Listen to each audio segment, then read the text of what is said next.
ថ្ងៃនេះនាំបងប្អូនអរគ្នាមកលេខផ្សារលក់បន្លែលក់សាច់ជ្រូកអីហ្នឹងយើងទៅធ្វើម្ហូបជាទូទៅហៅ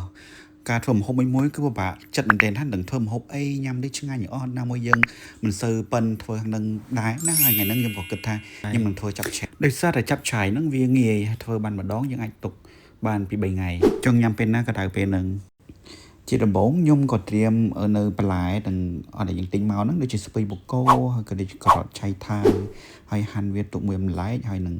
លាងវាឲ្យស្អាតហើយយើងក៏ត្រៀមគ្រឿងផ្សំផ្សេងៗដូចជាខ្ទឹមប៊ីចេងហើយសាច់ជ្រូកផ្សេងៗទៀតដែរអត់ភ្លេចទេបកាក្រៀមហើយនឹងផ្សិតក្រៀមអញ្ចឹងយើងត្រៀមឧបករណ៍ការឆាដោយសារតែគ្រឿងផ្សំយើងរួចហើយយើងទៅដាក់ប្រេងសណ្តែកហើយបំពងដោយខ្ទឹមឲ្យវាក្រហមមកមិនយើងដាក់សាច់ជ្រូកណាដើម្បីវាឈ្ងុយហើយបន្តមកយើងដាក់គ្រឿងផ្សំផ្សេងទៅហើយយើងបាច់ដាក់អំបិលច្រើនទេដោយសារតែវាចេញពី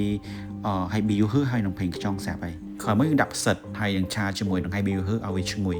ហើយគ្របមិនដល់ឡៃសិនបន្ទាប់ពីគ្របហើយយើងយកបន្លែដែលរឹងដូចជាពួកឆៃថាវហើយនឹងការ៉ុតឆាឲ្យវាសពបសិនហើយពីសពបហើយបានគិតថាវារៀងឆ្អិនមកតិចដែរណាបន្ទាប់មកបានយើងដាក់ពួកបន្លែដែលងាយនឹងរលួយដូចជាស្ពៃបាទហើយបន្ទាប់មកយើងត្រៀមបង្កប់វាចោល